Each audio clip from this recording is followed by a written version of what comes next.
같이 사도신경으로 신앙 고백하겠습니다. 나는 전능하신 아버지 하나님 천지의 창조주를 믿습니다. 나는 그의 유일하신 아들 우리 주 예수 그리스도를 믿습니다.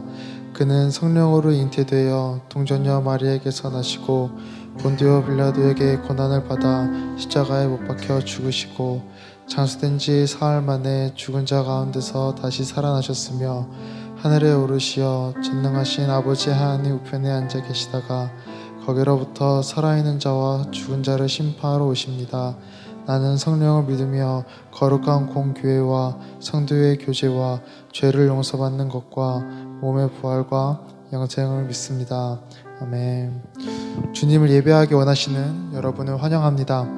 이 시간 잠시 기도할 때 우리가 한 주간 지은 죄에 대해 회개하겠습니다.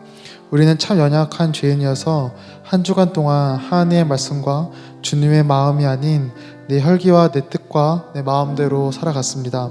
우리 이 시간 내 모든 죄를 위해 십자가를 지신 예수님을 생각하며 주님께 내 모든 죄를 용서해달라 기도하는 회개의 시간 갖도록 하겠습니다. 다 같이 기도하겠습니다.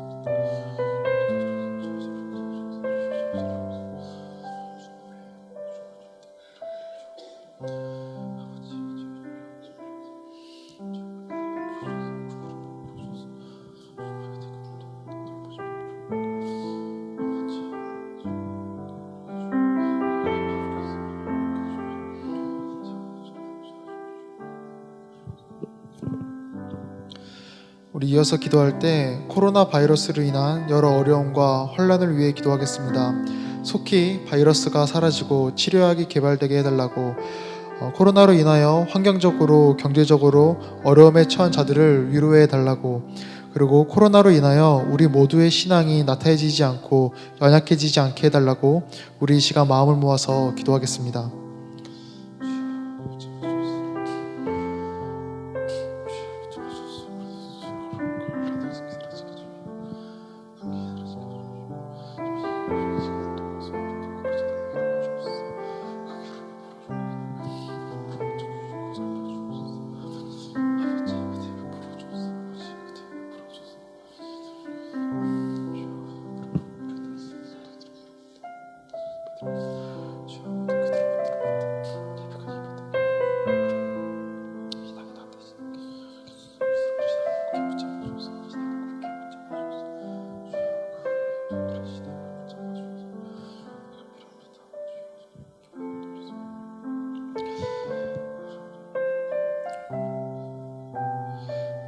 이어서 오늘 드려질 예배를 위해 기도하겠습니다.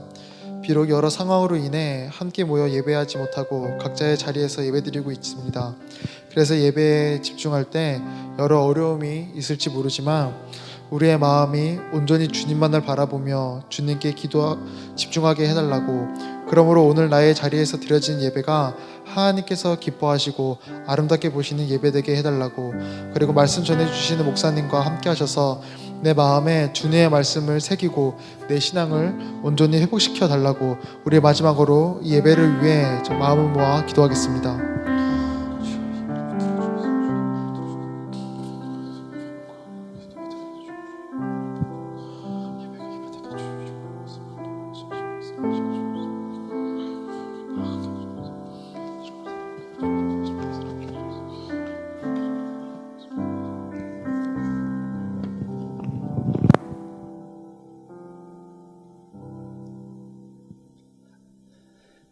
언제나 생명의 빛으로 우리를 지켜주시는 하나님 아버지, 은혜를 감사드립니다.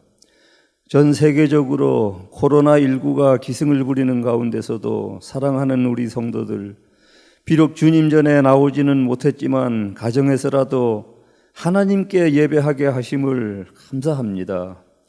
또한 주님의 말씀이 영혼의 양식이 되어 우리를 부요하게 하시고 찬송과 기도가 영혼을 숨쉬게 하시니 감사합니다.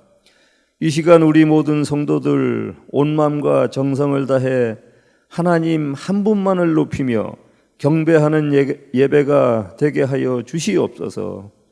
아버지 하나님, 이 시간 간절히 기도드립니다. 코로나19라는 감염병이 중국을 넘어 전 세계로 전염되고 있습니다. 수만의 확진자가 나오고 사망자가 10,000명을 넘어섰습니다.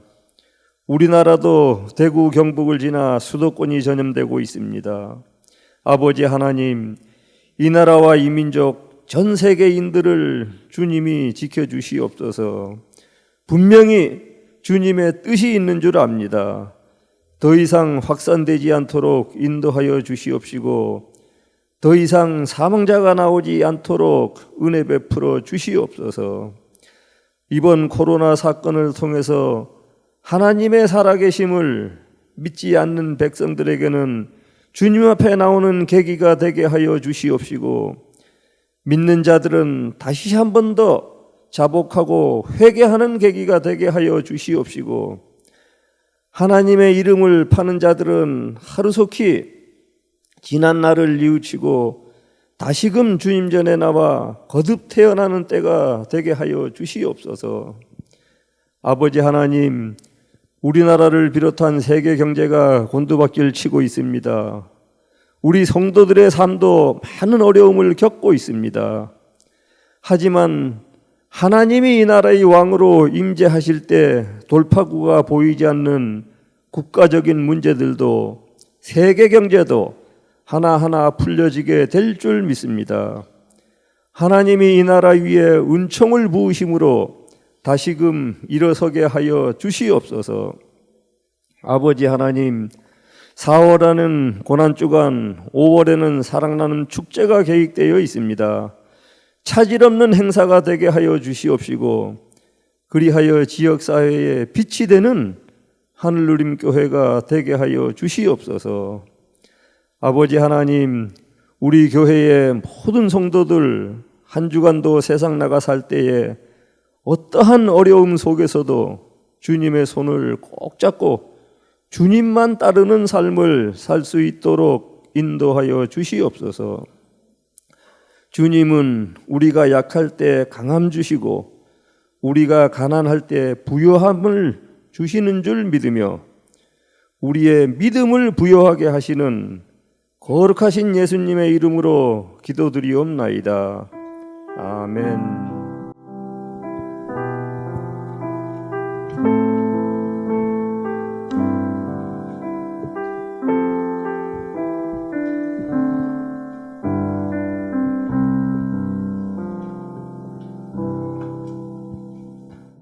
할렐루야. 오늘도 영상을 통해 함께 예배하면서 주님 앞에 나아가실 텐데요. 지금 이 순간에도 신실하신 하나님께서 여전히 우리와 함께 하심을 믿습니다. 이런 혼란과 어려움의 시간 속에서 주님께서 우리 믿는 자에게 원하시는 것이 분명히 있을 것입니다. 연약한 우리가 오직 주님만을 붙들고 신뢰하길 원하며 완전하신 주님이 계획하시는 그 뜻대로 이루어지길 소망합니다.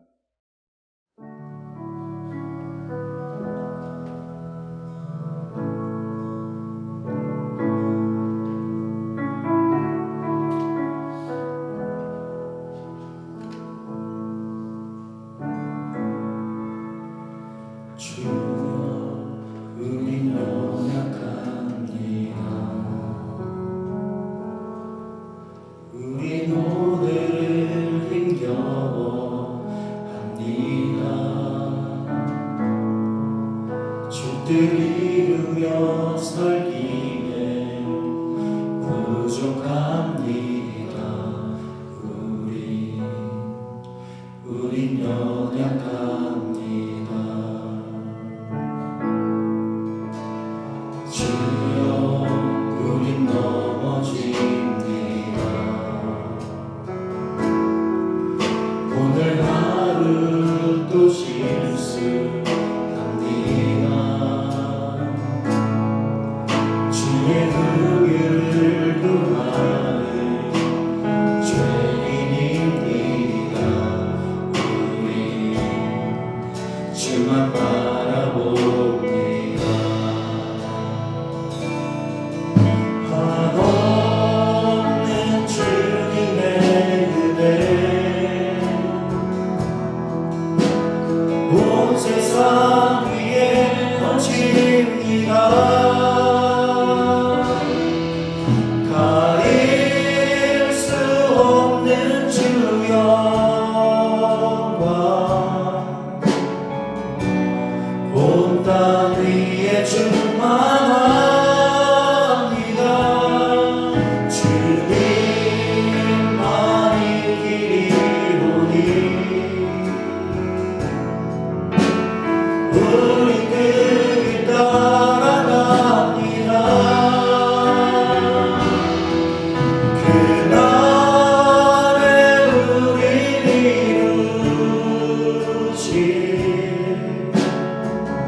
의지하며 다시 한번 찬양합니다. 주여 주여 우리 연약합니다.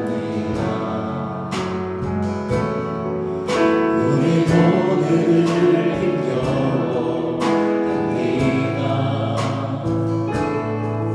주를 이루며 살기에 부족합니다. 우리 연약합니다. 주여 우리 넘어집니다. 주여 우린 넘어집니다. 오늘 하루 또 실수합니다. 주의 긍휼을 구하는 죄인입니다. 우리는 주만 바라봅니다.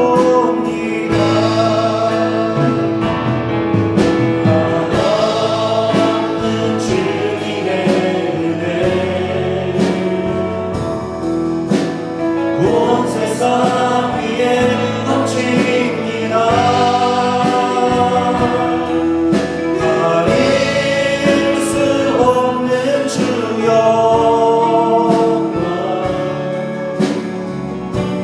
온 땅 위에 충만한 주님만이 길이오니 주님만이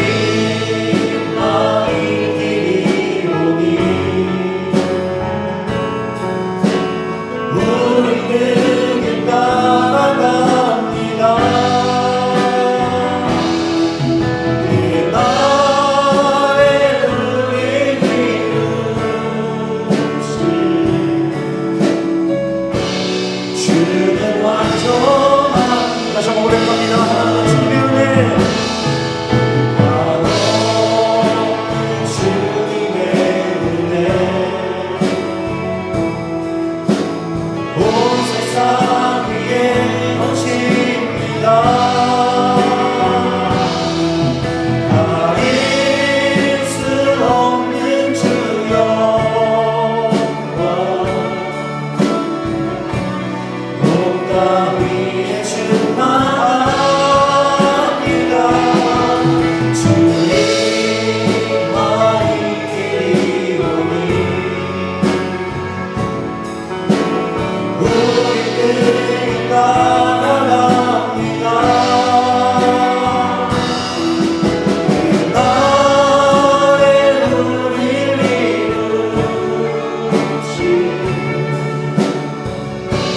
주는 완전합니다.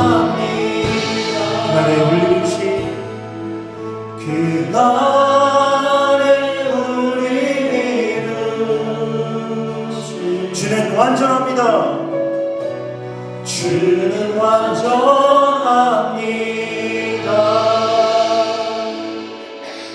할렐루야.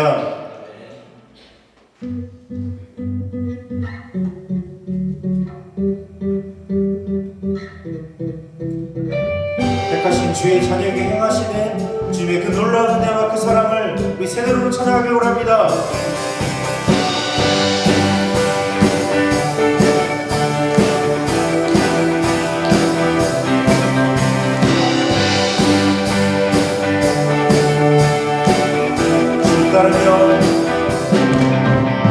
주 따르며 지나온 순간에 승리와 수많은 실수 그 안에 새겨진 의미를 보내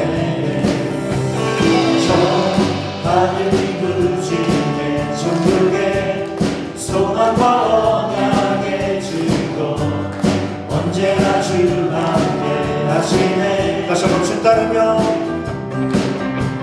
주 따르며 지나온 순간에 승리와 수많은 실수 그 안에 새겨진 의미를 보내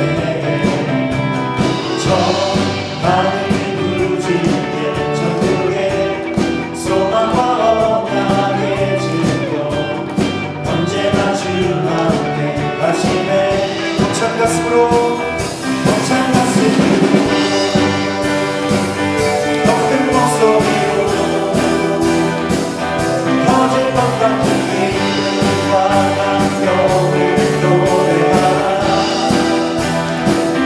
하늘을 지며 해지는 춤추네 주가 행하신 위대한 모든 찬양하라. 다시 한번 처음부터 시작할게요. 주 나를 결심하고 순간에 승리와 수많은 실수 그 안에 새겨진 의미를 보내 저 하늘이 굳이게 천국의 소망과 원하의 주도 언제나 주와 함께 하시네. 벅찬 가슴으로 벅찬 가슴으로 큰 목소리로 터질 것 같은 기쁨과 감격을 노래하라. 하늘을 외치며 하늘을 외치며 해지는 춤추네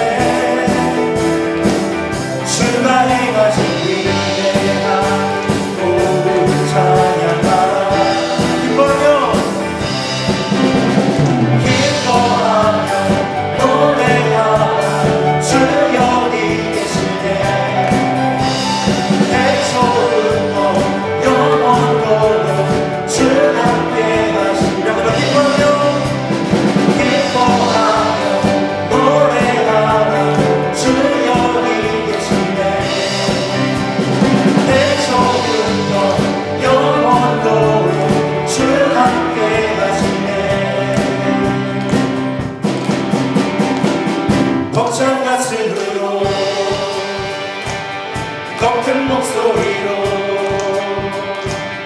터질 것 같은 기쁨과 감격을 노래하라. 하늘을 외치며 해지는 춤추네 주가 행하신 위대한 모든 찬양. 이 마지막으로 벅찬 가슴으로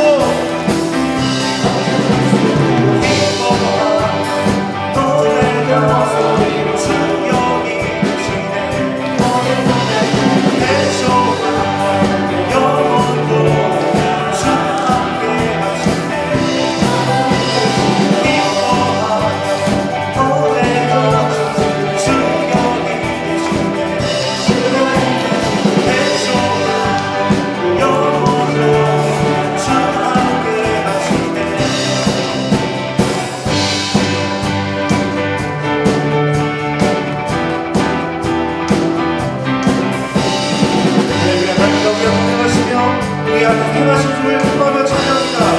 할렐루야. 크리스마스 박수로 부릅니다. 할렐루야.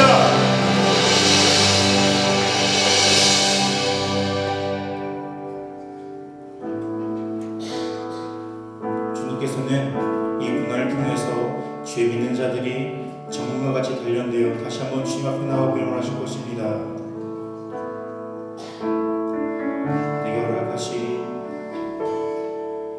내게 허락하신 시련을 통해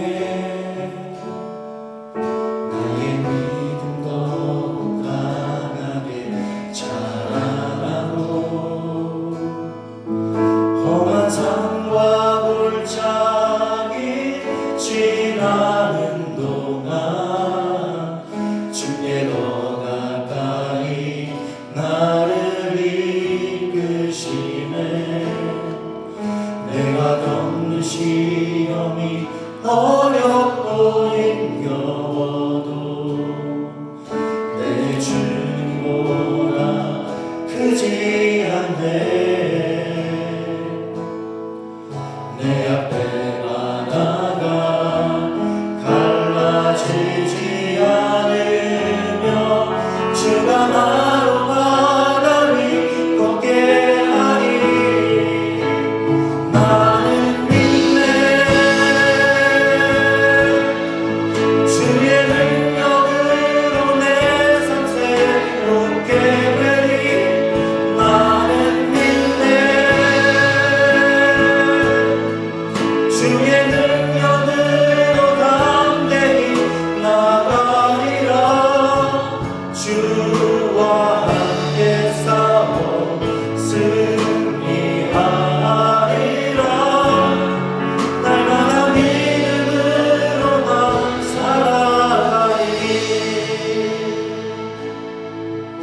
오직 주님만 의지하며 다시 한번 찬양하길 원합니다.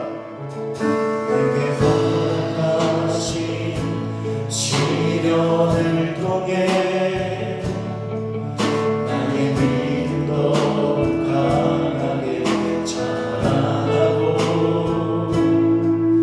험한 산과 골짜기 지나는 동안 주께 더 가까이 나를 이끄시네. 내가 겪는 시험이 어렵고 힘겨워도 내 주님보다 크지 않네. 내 앞에 바다가 갈라지지 않으며 주가 나로 바다를 걷게 하리. 나는 믿네.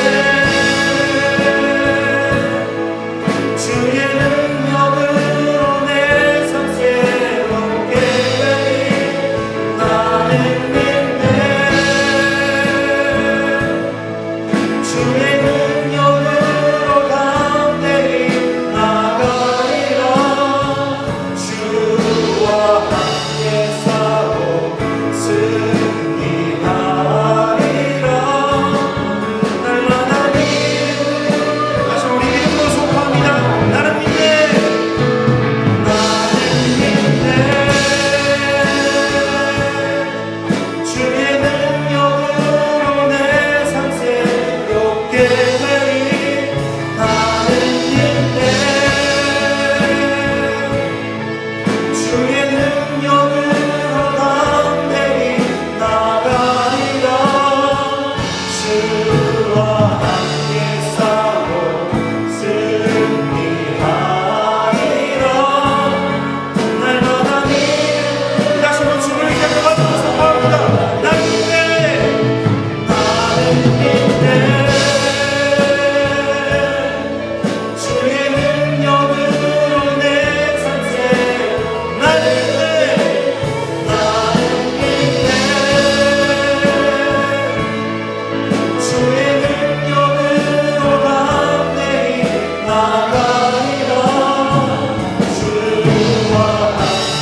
주의 택하심과 사랑하심을 입은 주의 성도들이 주님을 기억하며 주님 앞에 나왔습니다.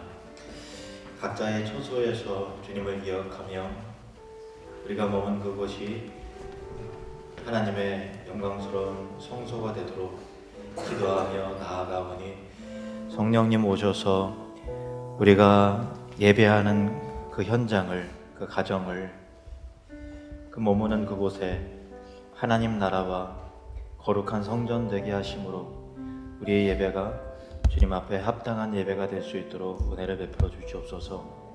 코로나19로 인해서 많이 경제적으로 위축이 되고 있고 또 어려움을 겪는 성도와 또 이 나라의 백성들이 있습니다. 하나님, 이제 긍휼히 여겨 주셔서 속히 회복이 될 수 있게 하시고 이 일들을 통해서 오직 주의 영광과 구원하심만이 드러날 수 있도록 자비와 은혜를 베풀어 주시옵소서. 이 시간 정성을 다해서 준비된 헌물을 각자의 삶의 자리에서 드립니다. 주여, 마음과 또 간절한 소망과 믿음을 담아 드리는 예물이오니 주님 앞에 드리는 그 예물을 복되게 하시고 그 가정의 모든 필요를 채워주시고 우리 성도님들의 직장과 또 사업장과 일터를 견고하게 세워주시사 하나님의 능력으로, 하나님의 위로하심으로, 하나님의 축복으로 하나님 가득할 수 있도록 보호해 주시옵소서. 예수님의 이름으로 기도하옵나이다. 아멘. 나보다 나를 잘 아시는 주님, 내가 주를 떠나 어디로 가겠나이까. 나 어딜 가든지 주의 손이 나를 인도하시며 주의 오른손이 나를 붙드시리다. 나를 창세전부터 계획하시고 지금까지 인도하시네. 하나님이여, 주의 생각이 어찌 그리 보배로우신지요. 나의 생각보다, 나의 뜻보다 더 크고 놀라우신 주님. 하나님이여, 나를 살피사 나의 마음을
왜 이 영상을 틀었는가 하면은 다 얼굴 까먹고 까먹었을까봐 기억하시라고. 예.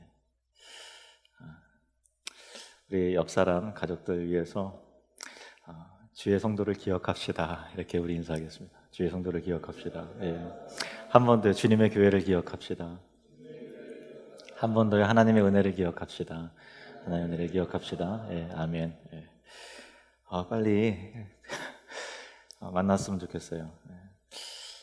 4월 달부터 그런 모든 예배와 우리의 여러분의 삶 모든 것들이 정상적으로 회복이 됐으면 좋겠습니다. 하나님의 은혜가 필요할 텐데 여러분 같이 좀 회복을 위해서 기도하셨으면 좋겠고요.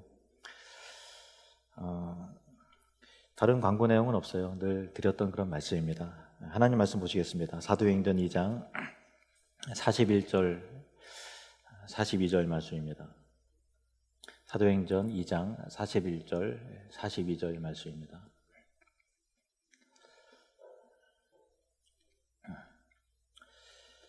함께 읽겠습니다. 그 말을 받은 사람들은 세례를 받음에 이날에 신도의 수가 3,000이나 더하더라.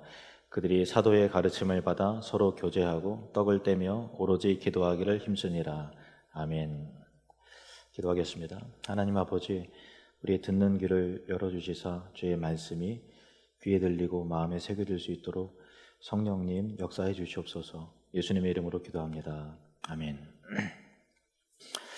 오순절에 성령께서 강림을 하셨고요.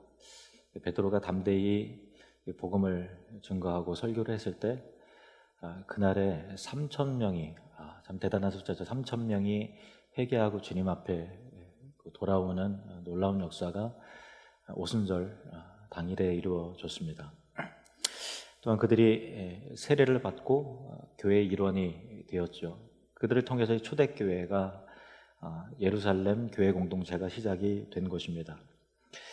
오늘 본문에 보면은 그들이 세례를 받고 그냥 끝난 것이 아니라 함께 모여서 영적으로 서로 영향을 주고받으면서 거룩한 공동체를 함께 이루어가는 모습을 볼 수가 있는데요. 우리가 한 지역에 등록교인이 된다는 것은 또 세례를 받고 또 입교한다는 것은 나 그 교회 다녀, 그 교회 출석해, 나 그 교회에서 예배 봐 하는 그런 어떤 단순한 등록과 예배 출석의 의미보다도 훨씬 더 깊고 풍성한 의미가 담겨져 있죠. 오늘 본문을 통해서 그런 내용들을 좀 확인해 보려고 하는 것입니다. 그러면 세례를 받고 함께 공동체를 이룬다라는 것은 어떤 의미가 있을까요? 오순절에 초대교회를 이룬 성도들은 날마다 성전과 집에서 모이기를 힘쓰면서요 함께 자라가기 시작했는데, 이 초대교회 예루살렘 교회의 신앙 공동체의 특징이 우리가 읽은 42절 본문에 잘 요약이 되어 있습니다. 42절을 다시 한번 같이 읽으시겠습니다. 시작. 그들이 사도의 가르침을 받아 서로 교제하고 떡을 떼며 오로지 기도하기를 힘쓰니라. 아멘. 우리말 성경에 보면은 가르침을 받아 서로 교제하고 떡을 떼며 오로지 기도하기를 힘썼다 이렇게 되어 있어서 마치 이게 그 네 가지로 정리된 것 같은 느낌을 받잖아요. 가르침을 받았다, 서로 교제했다, 그리고 또 떡을 뗐다, 또 오로지 기도하기에 힘썼다. 네 가지처럼 느껴지는데 헬라 원어에 보면은 접속사, 그리고로 번역이 되는 접속사 카이라는 단어가 2번 나와요. 2번 나오는데 이런 식입니다. 그들이 사도의 가르침을 받았다. 그리고 카이, 그리고 서로 교제하고 떡을 뗐다. 그러니까 교제하고 떡을 뗀 게 두 부분이 아니라 한 부분이에요. 그리고 카이, 그리고 오로지 기도하기에 힘썼다. 이렇게 세 부분으로 나눠지게 돼요. 그러니까 초대교회의 어떤 그 공동체적인 특징이 세 가지로 정리되어서 성경이 표현하고 있는 거죠. 그런데 오로지 기도하기에 힘썼다라고 하는 단어의 수식이 기도만 관련된 표현이 아니고요. 앞서서 나온 그 세 가지 모두를 다 수식하는 그런 표현이에요. 그러니까 사도의 가르침을 받고 말씀을 부지런히 배우는 데 힘썼고, 그리고 또 공동체적인 연합을 이루는데 힘썼고 또 기도하기에 힘썼다라고 하는 그 세 부분에 있어서 전심전력으로 노력한 이 초대교회 성도들의 모습을 볼 수 있습니다. 이것이 교회를 이루는 성도들이 함께 참여해야 할 세 가지 가장 중요한 신앙의 활동들이고요. 신자된 자의 본분이고 교회의 본질이죠. 구체적으로 각각 무엇을 의미하는지 살펴보도록 하겠습니다. 42절을 다시 보시면 그들이 사도의 가르침을 받아 서로 교제하고 떡을 떼며, 그들이 사도의 가르침을 받았다. 이 부분을 첫 번째로 좀 눈여겨봐야 되겠습니다. 세례받고 거듭나고 끝난 것이 아니라 그들은 성전에서도 그렇고 가정에서도 그렇고 계속 이 말씀을 사모함으로 하나님 말씀을 배워나갔다는 거예요.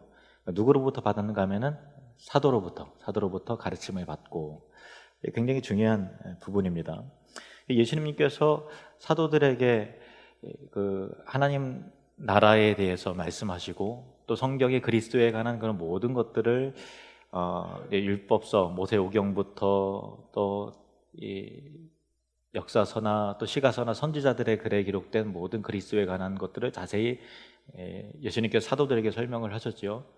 3년 동안 사도들은 예수님과 함께 지내면서 예수님의 말씀을 직접 들었던 사람들이고, 예수님의 행적과 또 구속사를 이루시기 위한 모든 고난받으심과 죽으심과 부활을 직접 눈으로 보고 또 귀로 듣고 경험한 사람들, 여러 가지 표적과 기적을 함께 경험함을 통해서 예수 그리스도께서 하나님의 아들이신, 정말 그 신이신 하나님의 아들이신 거룩하신 분이심을 그들이 직접 경험한 사람들이고, 그들에게 말씀을 맡기우신 분이 바로 예수님이시죠.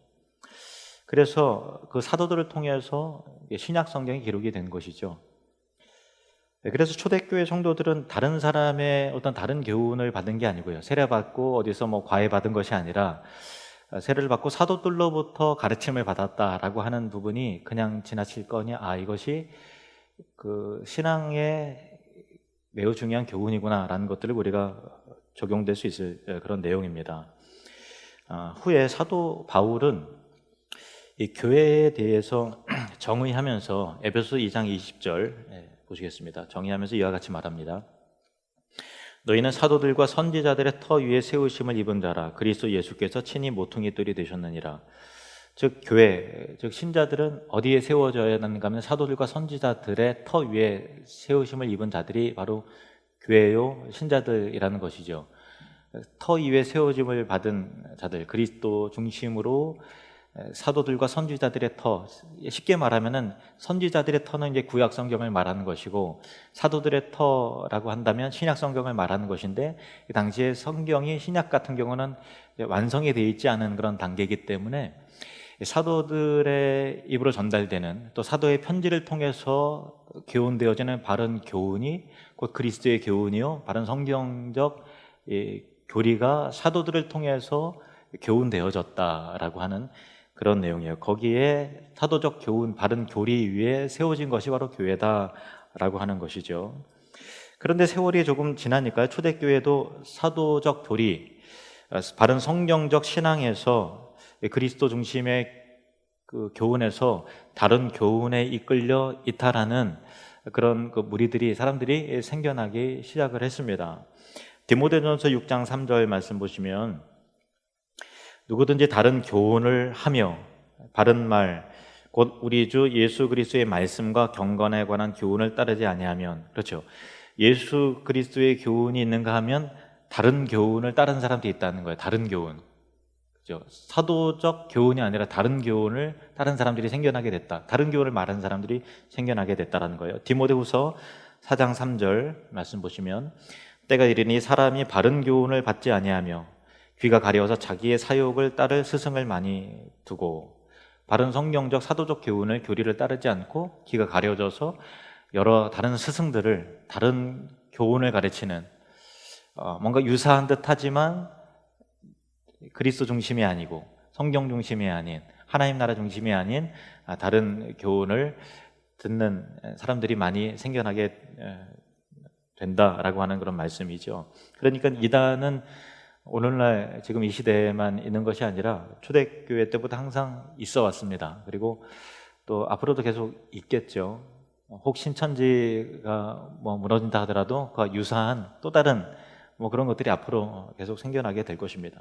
그러면 어떻게 우리는 이단에 빠지지 않을 수 있는가라고 할 때 디모데후서 3장 14절 말씀을 보시면 첫 번째로 우리가 주의해야 될 부분들이 나오는데 같이 읽겠습니다. 시작.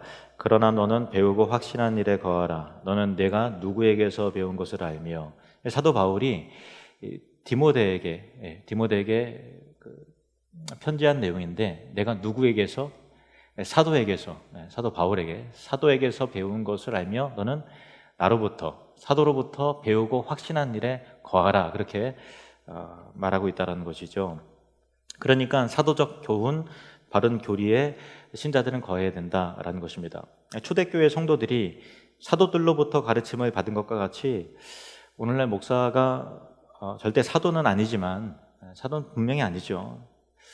그러나 목사는 사도적 전통의 바른 교리와 교훈을 가르칠 책임 있는 자고 자기 얘기가 아니라 사도들이 그리스도의 교훈을 전했던 것 같이 사도들이 오직 하나님의 말씀을 바르게 증거했던 것 같이 목사도 사도적 교리, 바른 교리를 연구하고 배워서 성도들에게 가르칠 절대적인 책임이 있는 사람이 바로 목사고요. 그리고 성도는 너는 내가 누구에게 배운 것을 알며 라고 했던 것 같이 목사와 배움의 관계에 있어서 서로 간에 신뢰 관계가 있어야 되는 거죠. 그래서 꼭 뭐 담임 목사의 설교만을 들어야 된다, 그건 아니에요. 여러 좋은 책들, 또 유튜브에 또 훌륭한 목사님들의 강의나 설교를 얼마나 들을 수 있죠. 그러나 서로 다른 얘기가 한다면 여러분들은 누구를 신뢰하시겠어요? 우리 교회에 소속돼 있다라는 것 자체가 그런 신뢰 관계가 없으면 사실은 그건 어려워지는 거죠. 그래서 여러분들이 그런 부분에 있어서 사도적 전통의 바른 교리 중심으로, 성경이라고 다 바른 교리가 아니고 성경이라고 다 그리스도 중심의 이 가르침이 아니라는 그런 것들을 깊게 새겨야 하는 것입니다. 그래서 초대교회 성도들이 사도들로부터 가르침을 받았던 것 같이 그렇게 목사와 성도와의 관계가, 그런 신뢰 관계가 형성되어 있어야 바르고 건강한 교회가 되는 것이죠. 두 번째는요, 사도행전 4장 11절 12절 말씀, 사도행전 4장 11절 12절 말씀 같이 읽겠습니다. 시작. 이 예수는 너희 건축자들의 버린 돌로서 집 모퉁이의 머릿돌이 되었느니라.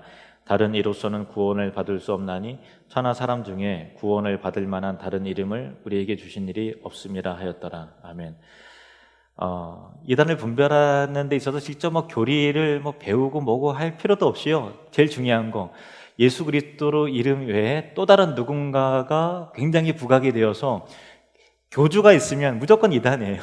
들여다보고 연구하고 그 가르침이 교훈이 맞나 틀리나 할 필요도 없이 누군가의 교주가 있으면, 누군가의 어떤 막강한 구원의 길목에 하나님과 우리 사이에 누군가 대리 역할을 하는 아니면 스스로 내가 하나님이라고 얘기하지 않았지만 왠지 그 분위기가 신격화하는 그런 분위기 속에서 뭔가 그런 것들이 형성이 되면 100% 다 이단이죠. 교리를 들여다보고 뭐고 할 필요가 뭐가 있어요? 오직 그리스도 예수 외에는 다른 이름을, 구원을 얻을 만한 다른 이름을 우리에게 주신 일이 없다 분명히 말했는데, 성경에 분명히 이렇게 말했잖아요. 오직 그리스도 예수 외에는, 예수 그리스도 외에는 다른 이름을, 구원을 얻을 만한 다른 이름을 우리에게 주신 일이 없다. 여러분 믿으십니까? 아멘. 꼭 이 부분을 명심하시기 바랍니다. 다시 본문의 내용을 참고하면요, 초대교회 성도들은 세례를 받고 공동체의 일원이 된 이후에 그냥 각자 나 예수 믿고 세례 받았으니까 각자 나갈 길 간다, 그것이 아니라 같이 공동체를 이루면서 성전에서, 집에서 사도들로부터 가르침을 받은, 즉 하나님의 말씀을 배우기에 힘썼다라는 것입니다. 하나님의 뜻은요, 예수 믿고 구원받은 것에 그치는 것이 아니라 구원의 내용들로 채워져야 하는데 진리 안에 거하기를 원하세요. 진리 가운데 우리가 자라나기를 원하세요. 그것이 하나님의 뜻입니다. 디모데전서 2장 4절 말씀 보시면 같이 읽겠습니다. 시작. 하나님은 모든 사람이 구원을 받으며 진리를 아는 데 이르기를 원하시느니라. 아멘. 하나님은 모든 사람이 구원을 받는 것을 원하실 뿐만 아니라 또한 진리를 아는 데 이르기를, 자라나기를 원하신다. 하나님께서 우리를 구원하신 이유는 나 구원받았다 라고 하는 그런 어떤 그 가벼운 내용이 아니라 구원의 깊은 의미와 내용이 있는 거죠. 하나님을 아는 지식 가운데 계속해서 깊어지고 배움을 하는 기쁨이 우리에게 참 행복이 되고 희열이 되고 하나님을 아는 지식 속에서 자라가는 것이 하나님의 뜻인 것이죠. 영생은 하나님을 아는 것이고 그의 보내신 자 예수 그리스도를 아는 것이 영생 아닙니까? 진리 가운데에서 자라나기 위해서는 어떻게 될까요? 말씀과 그 물리적인 시간이 무관하지 않아요. 이게 굉장히 중요합니다. 이것은 냉정히 말해서 일주일에 한번 20-30분 설교 듣는 걸로 내가 진리 가운데 자라난다라는 것을, 물론 이제 자라나죠. 자라났는데 그걸로 충분하지 않다라는 것은 분명한 거예요. 46절, 2장 46절 말씀을 보시면 날마다 마음을 같이하여 성전에 모이기를 힘쓰고, 초대교회 성도들은 날마다 모여서 배우기에 힘썼다라는 거예요. 날마다. 물리적인 시간 자체가 우리가 하는 것과 달라요. 그들은 뭐 안 바빴겠어요? 얼마나 힘들었겠어요? 그런데 그들은 날마다 모이기 힘쓰면서 타자들로부터 말씀을 배우고 또 공부하고 말씀을 서로 나누면서 적용하면서 살기에 그렇게 애를 썼다라는 것입니다. 날마다 그들은 말씀을 갈급히 했고 말씀을 묵상하고 말씀을 배우기에 힘썼던 것이죠. 그리고 우리 믿음의 선배들, 거룩한 하나님의 백성들은 모두 다 하나님의 말씀을 사랑했습니다. 위대한 하나님의 사람은 다 한결같은 공통점이 있습니다. 성경의 사람들이었습니다. 우리도 성경의 사람들이 되어야 할 줄로 믿습니다. 신앙생활 한다는 것은 말씀 생활을 한다는 것과 같은 거예요. 평생 성경 일독도 못 해보고 나 예수 믿는 사람이요 라고 얘기하기는 참 부끄럽고 민망한 이야기죠. 그렇지 않습니까? 베드로전서 2장 2절 말씀 시작. 갓난아기들 같이 순전하고 신령한 젖을 사모하라. 이는 그로 말미암아 너희로 구원에 이르도록 자라게 하려 함이라. 아멘. 순전하고 신령한 젖은 하나님 말씀이죠. 갓난아기들 같이 순전하고 신령한 젖을 사모하라 이렇게 말씀했는데요. 이게 아기를 키워보지 않은 사람들은 아기들이 그 배가 고플 때 젖을 달라고 할 때 얼마나 온 힘을 다해서 울고 보채고 하는지 다 아실 거예요. 그리고 젖을 빨 때도 그냥 뭐 이렇게 우리가 음료수 빨대로 그냥 빨듯이 해서 하는 게 아니라 사력을 다해서 뻑뻑하면서 그 젖을 빨잖아요. 그래서 젖을 빨고 나면 애들 머리에 땀이 흥건하잖아요.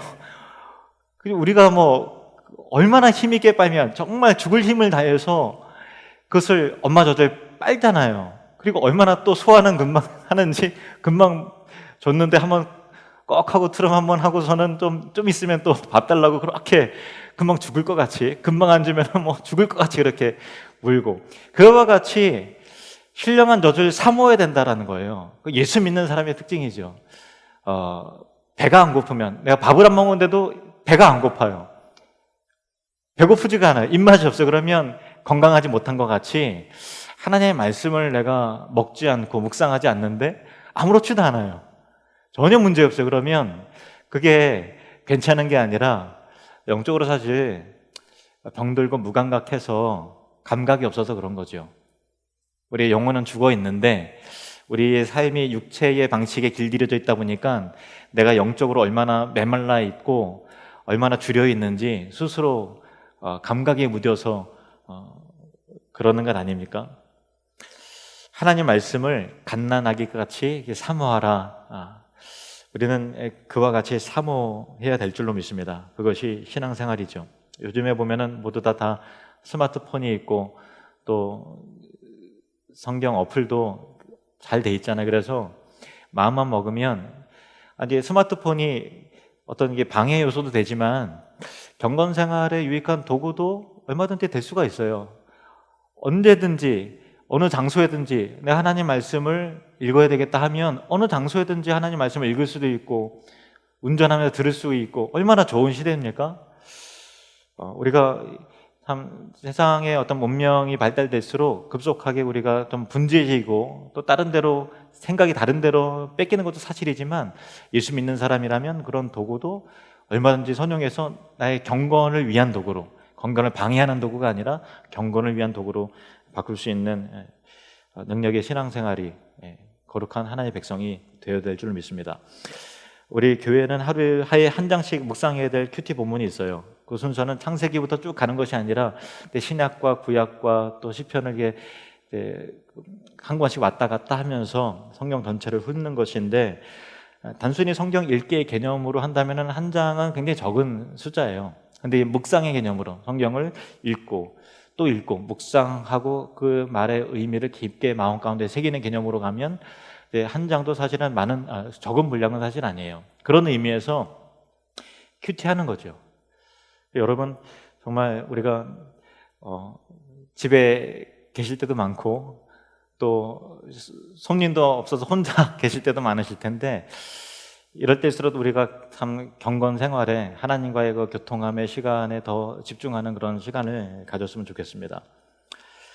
지금 코로나19 때문에 T를 비롯해서 각종 성경 공부 개강이 연기가 됐고 우리 자녀들 또 교리 공부도 중단이 되었는데, 다시 정상화가 되면요, 성경 공부는 여하튼 평생 하는 것으로 생각하고 다 등록 신청하시길 바랍니다.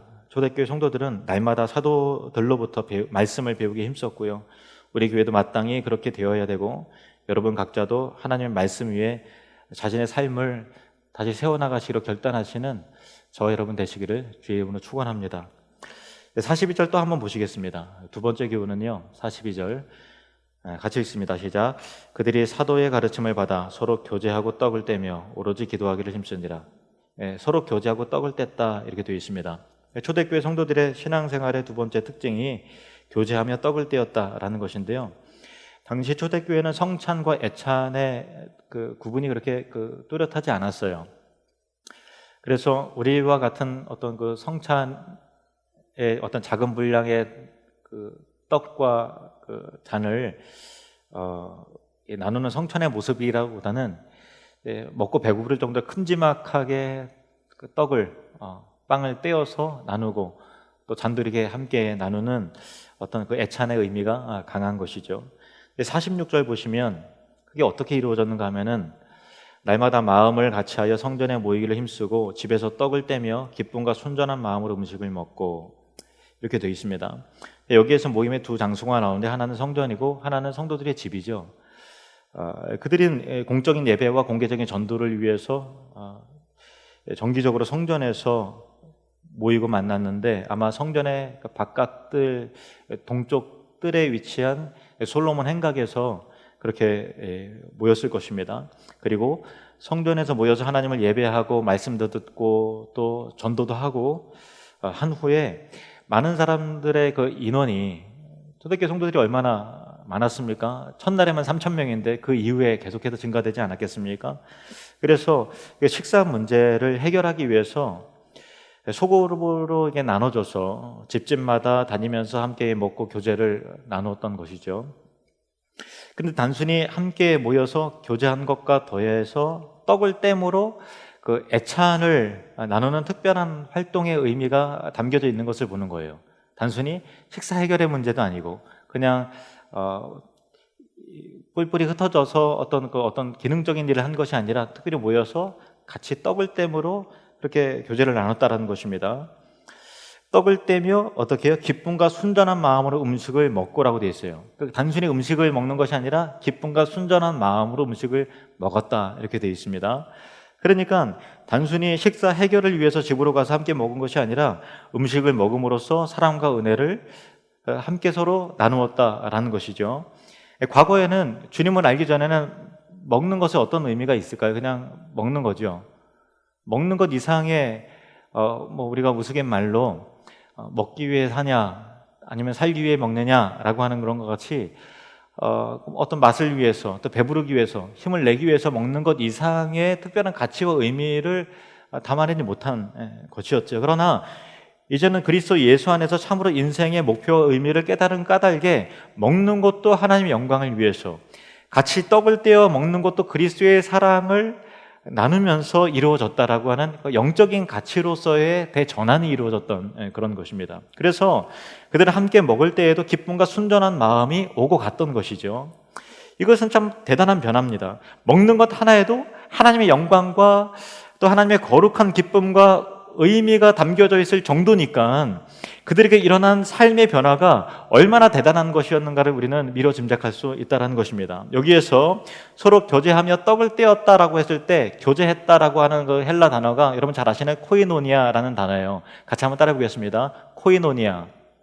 예, 코이노니아가 교제했다라는 건데 단순히 어떤 그 교제가 아니라 떡을 떼는 그런 의미에서의 코이노니아라는 것이죠. 그러니까 이 코이노니아를 이루는 데 있어서 떡을 떼고, 즉 함께 먹는 것이 필수적인 것이라는 거예요. 함께 먹는 것이란 육적인 것이면서도 동시에 영적인 일이라는 것이죠.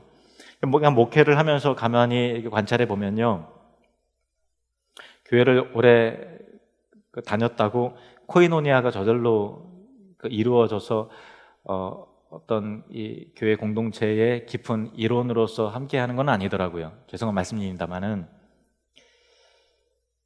예배 후에 같이 식탁의 교제를 함께 나누었느냐 나누지 않았느냐가 생각 이상으로 굉장히 큰 가치를 가졌습니다.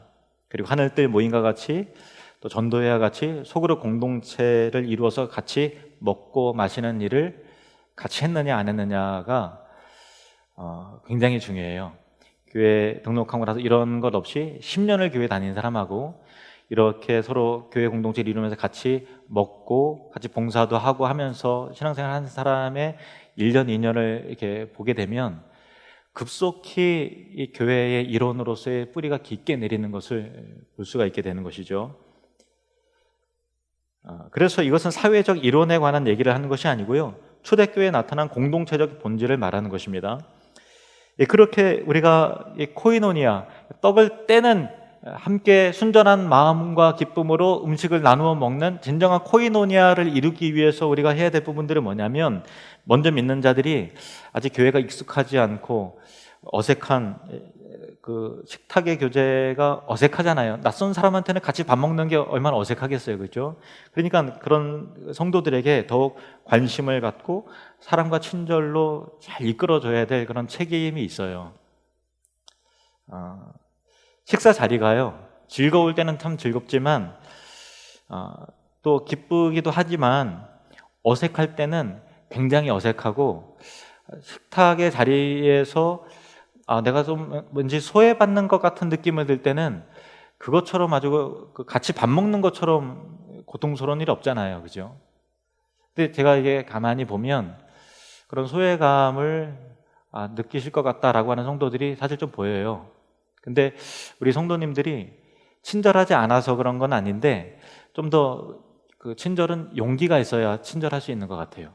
좀 더 용기를 내셔서 가까이 가시고, 내가 익숙한 사람들을 하고만 식사할 것이 아니라 좀 챙겨줘야 될 우리 지체들, 또 교회 나온 지 얼마 안 되신 분들, 오래 다녔더라도 적응 잘 하기 힘들어 하시는 분들 먼저 가시면 강권함으로 같이 식사를 하고, 또 신앙적인 이야기, 순전한 마음으로 떡을 떼며 교제했던 것 같이 그것이 단순히 한 끼를 해결하는 그런 느낌이 아니라 거룩한 코이노니아를 이루는 가치로서의, 영적 가치로서의, 거룩한 공동체를 이루는 가치로서의 배려와 친절이 먼저 믿은 신자들에게 참 필요한 그런 부분이고요. 그것이 같이 노력할 때 행복하고 건강한 교회를 함께 만들어 가는 것이죠. 지금은 비상시국이라 이렇게 참 온라인 예배를 하는 수 없이 드리지만, 주일에 함께 모여서 같이 예배드리고 함께 봉사와 함께 먹으면서 교제하는 코이노니아의 모습이 성경에서 말하는 온전한 교회의 모습이죠. 4월에는 여러분의 일상의 삶도 회복이 되시고, 또 교회의 모든 것도 정상화되도록 함께 기도하셨으면 좋겠습니다. 이 마지막으로 세 번째 교훈입니다. 42절 다시 한번 읽어보시면요, 빨간 부분만 읽지요. 시작. 오로지 기도하기를 힘쓰니라. 이게 굉장히 중요한 내용이에요. 초대교회는 120명의 성도들이 다락방에서 기도하면서 그 교회가 시작이 됐잖아요. 엄밀히 말하면 기도하다가 오순절에 성령 강림을 계기로 공식적인 교회가 시작이 된 거예요.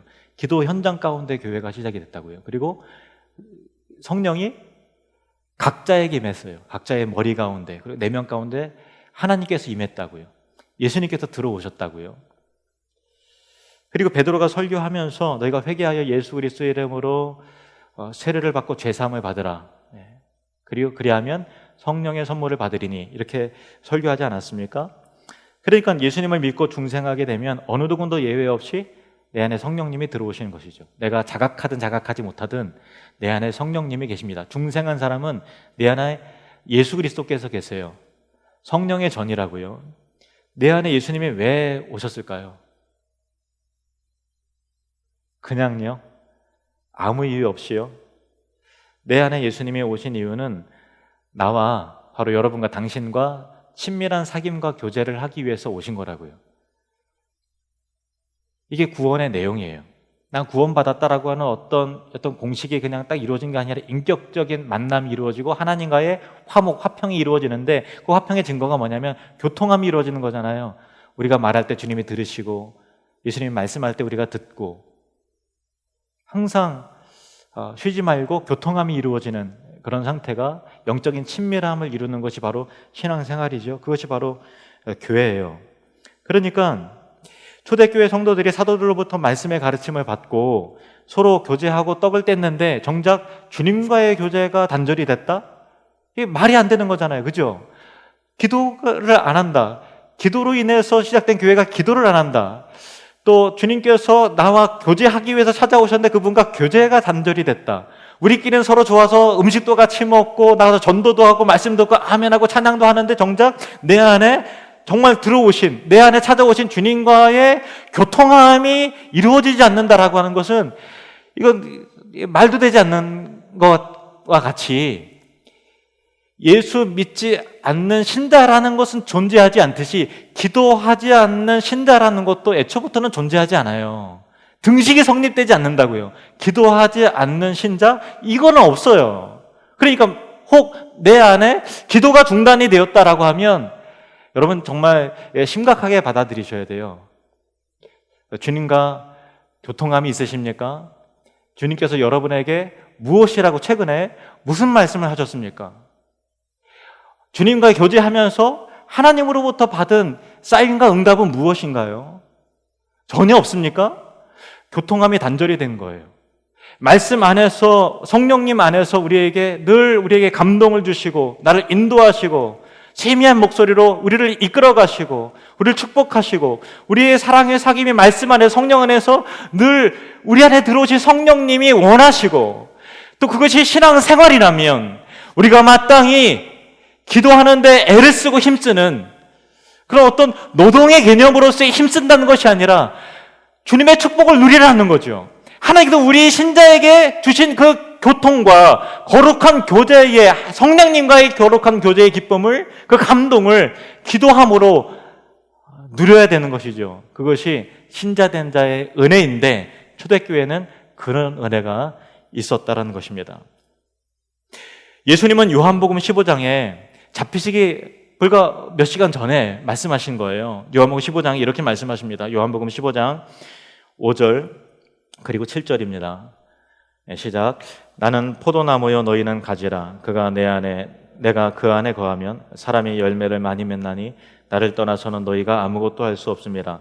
너희가 내 안에 거하고 내 말이 너희 안에 거하면 무엇이든지 원하는 대로 구하라. 그리하면 이루리라. 아멘. 나를 떠나서는 너희가 아무것도 할 수 없다라는 말씀하셨어요. 달리 말하면 주님과 떨어져서는, 주님과의 사귐과 교제가 단절된 상태에서는 그 어떤 것도, 기도하지 않고는 그 어떤 거룩한 것도, 어떤 영광스러운 것도, 어떤 영적인 결실도 우리 삶 가운데 맺혀지지 않는다라는 거예요. 그러니까 주님과의 교통함과 교제와 기도 가운데 반드시 영광스럽고 거룩한 결실과 열매가 맺혀지게 되는 거죠. 그래서 예수님이 말씀하시는 거예요. 너희가 내 안에 거하고 내 말이 너희 안에 거하면 무엇이든지 원하는 대로 구하라. 그리하면 이루리라. 이렇게 말씀하시는 거예요. 여러분, 기도가 다시 회복되시는 그 은혜가 있으시기를 바랍니다.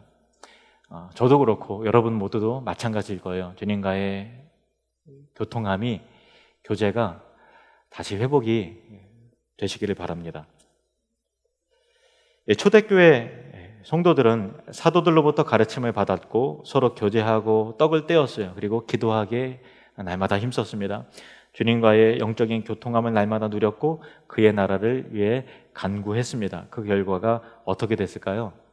성경은 이렇게 말합니다. 42절, 43절 제가 읽겠습니다. 그들이 사도의 가르침을 받아 서로 교제하고 떡을 떼며 오로지 기도하기를 힘쓰니라. 사람마다 두려워하는데 사도들로 말미암아 기사와 표적이 많이 나타나니. 그러니까 43절은 42절 뒤에 있죠. 사람마다 두려워했다라는 건데, 예루살렘에 있는 사람들마다 초대교회 성도들 보면서 두려웠다는 게 어떤 공포의 대상이 아니라 성경을 보면 하나님의 임재가 나타날 때 우리는 신적 두려움을 느꼈어요. 그러니까 교회가 두려웠다라고 하는 것은 그들 가운데 임재하신 하나님이 느껴졌다라는 거예요.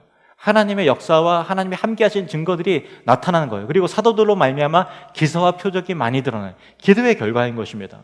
하나님의 하나님 되심이, 거룩하심이, 그분의 능력이 나타나기 시작했다는 것입니다. 이것이 기도의 능력이고, 이것이 기도하는 교회의 능력이고, 이것이 기도하는 신자의 은혜인 것입니다. 하나님이 그 함께하심이 드러나는 삶, 그래서 세상이 그것을 인정하는 거룩한 삶을 사시는 저와 여러분이 되시기를 바랍니다. 그래서 43절은 그냥 나타난 역사가 아니라 기도의 결과라는 것을 우리가 생각할 때, 기도할 때는 주님과 친밀해지고 기도에는 응답이 있고요, 기도는 하나님의 능력을 경험하게 되고, 교회가 기도하기 시작할 때 교회가 거룩해지고 하나님의 권능이 회복되어지고 하나님 나라가 기도하는 교회를 통해서 확장이 되어지고 교회다워지는 것입니다. 저는 우리 교회 안에, 그리고 여러분의 인생 안에 더 많은 축복의 일들이, 더 영광스러운 일들이 펼쳐지기를 바랍니다. 그저 그렇게 살아가는 인생이 아니라 성령의 은혜를 받아서 보다 역동적이고 보다 더 영광스럽고 하나님의 능력이 나타나는 거룩한 인생이 되시기를 축원합니다. 초대교회 성도들의 이 세 가지 중요한 특징이 기록된 이유는 우리 예수 믿는 자들의 삶의 특징이 교회가 이러해야 된다는 것을 알리시고 교훈하시기 위함이죠. 이것이 신앙생활이라는 것입니다. 첫 번째, 말씀의 사람이 되십시오. 성경의 사람이 되시길 바랍니다. 두 번째, 코이노니아를 이루십시오. 한몸된 식탁의 교제를 참여하면서 한몸된 공동체를 이루어가는 사람이 되십시오. 그것이 바로 교회입니다. 세 번째, 기도의 사람이 되시길 바랍니다. 하나님의 함께하심의 그 증거가 여러분과 우리 교회 안에, 여러분의 가정과 삶의 현장 안에 주의 능력과 주의 임재의 증거가 나타나셔서 세상 사람들이 그것을 확인하고 두려워하게 되는 놀라운 역사가 나타나기를 바랍니다. 기도하시겠습니다. 하나님 아버지, 초대교회 성도들이 날마다 모이게 힘쓰면서 사도들의 가르침을 받았던 것 같이 우리도 하나님의 말씀을 사모하고 배워가기를 원합니다. 하나님의 순전한 그 말씀을 갓난아기가 젖을 사모하듯이 그렇게 사모하는 심령을 주사 날마다 하나님 말씀을 읽고 묵상하는 거룩한 신자들이 되게 해 주시옵소서. 그리고 또한 한 몸된 공동체를 이루기를 원합니다. 서로 낯설고 어색한 사이가 아니라 먼저 믿는 신자들은 나중 믿는 신자들을 배려하고 또 친절히 대하면서 식탁의 교제에 기꺼이 초청하면서 신령한 공동체가 되도록, 또 어느 한 사람도 소외된 자가 없이 사랑의 한몸된 교회를 함께 이루어갈 수 있는 진정한 코이노니아가 우리 교회 가운데 이루어질 수 있도록 은혜 베풀어 주시옵소서. 또한 주님과의 교통함이 단 하루도, 단 1분 1초도 중단되지 않는 기도의 사람이 되기를 원합니다. 기도를 통해서 응답을 받고, 기도를 통해서 하나님의 음성을 듣고, 기도를 통해서 영적인 교통함과 인도함을 받으며, 기도를 통해서 우리의 삶에 주의 거룩함과 능력이 나타나는, 그래서 하나님 나라 확장의 도구로서 거룩하게 구별되어 쓰임을 받는 온 교회와 성도가 될 수 있도록 은혜를 베풀어 주시옵소서. 예수 그리스도의 이름으로 기도합나이다. 아멘.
이끄시는 걸음마다 주께 드리니 주의 나라 이루시리라. 작은 나의 안에 크신 주의 나라 영광을 보이시니 내 모든 입 안에 날 이끄시는 주님만을 따르니 나의 소망이 아닌 주의 선하신 뜻대로 나의 모든 걸음이 주의 말씀 따라가니 우리 가운데 임하시는 주의 나라 거룩한 주의 백성으로 부르셨네. 신실한 계획 우릴 통해 세워가시네. 아멘 할렐루야. 기쁘게 가네 부르시는 뜻을 따라 함께 하시네. 이끄시는 걸음마다 주께 드리니 주의 나라 이루시리라. 우리 가운데 임하시는 주의 나라 거룩한 주의 백성으로 부르셨네. 신실한 계획 우릴 통해 세워가시네. 기쁘게 가네 기쁘게 가네 부르시는 뜻을 따라 함께 하시네. 이끄시는 걸음마다 주께 드리니 주의 나라 이루시리라. 주의 나라 이루시 우리 통해 주의 나라 이루시리라. 아멘. 우리 박수로 하나님께 영광 올려드리십니다. 우리 말씀이 회복되게 하시고 진정한 코이노니아가 회복되며 기도하는 교회 기도하는 성도들이 가득할 수 있도록 은혜를 베풀어 주시옵소서. 지금 우리 주 예수 그리스도의 은혜와 하나님 아버지의 사랑하심과 성령의 교통하심이 천국을 누리며 확장하는 사람들 가운데 이제로부터 영원히 함께 있을지어다. 아멘.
주 나를 결심하는 순간에 승리와 수많은 실수 그 안에 새겨진 의미를 보내 저 하늘이 무지개 천국에 소망과 평안을 주고 언제나 주 함께 하시네 벅찬 가슴으로 벅찬 가슴으로 벅찬 목소리로 터질 것 같은 기쁨과 감격을 노래하라 하늘은 되시며